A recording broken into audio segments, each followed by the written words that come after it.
directors of the national park in eastern Chad, they had heard rumors of a massacre of elephants. They were about 300 miles away from the massacre zone, so I was about 75 miles away. And they asked me if I could fly over there and see if the reports were true. We tracked elephant tracks into the area and then found the massacre zone. Just piles of bones that were left because the meat had been extracted.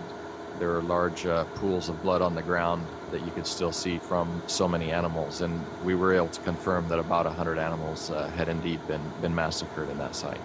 For so many elephants to go down, you'd see 20 or 30 animals in a group that had obviously gone down together. It had to be modern weapons to take them down that quickly.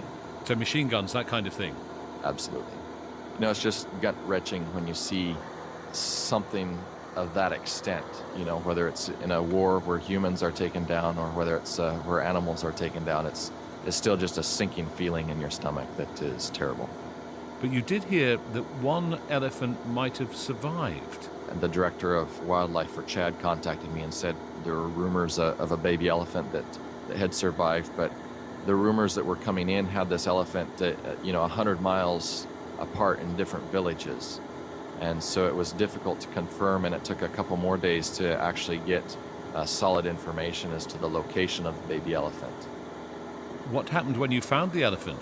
It was tied up to a tree where it had been for the last at least 3 to 4 days. It was getting weak, but also very angry because it had just been tied up to the tree, and kids would come by and no doubt throw sticks and rocks at it. So when I initially approached it, it was trying to bite, it was raising its trunk, it was trying to charge a little bit.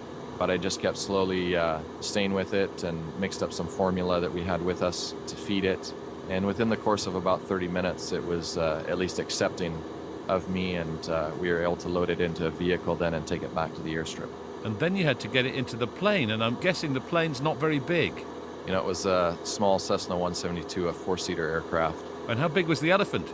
The elephant was somewhere in the vicinity of about 350 pounds. So it was quite the chore, and when I first saw the elephant, in fact, I was a little bit concerned because the rumors we had was that it was much smaller, but in fact it was about a 9-month-old baby elephant.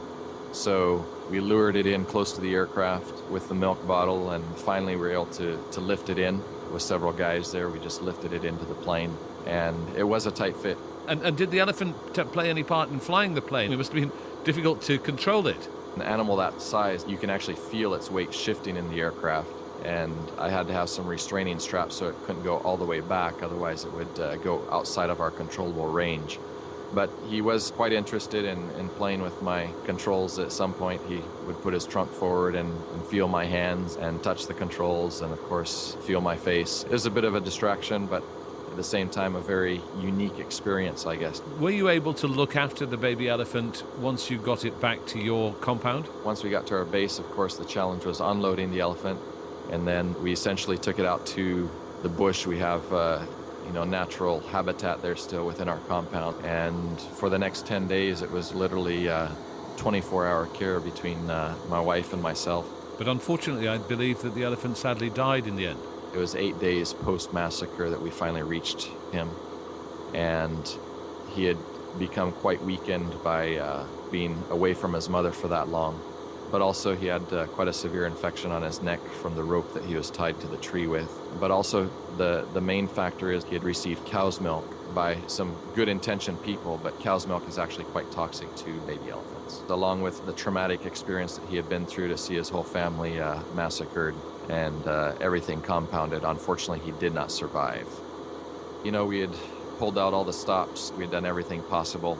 Taking care of a baby starved elephant is very similar to taking care of starved human babies. The protocols, the procedures, very similar. Did you give him a name?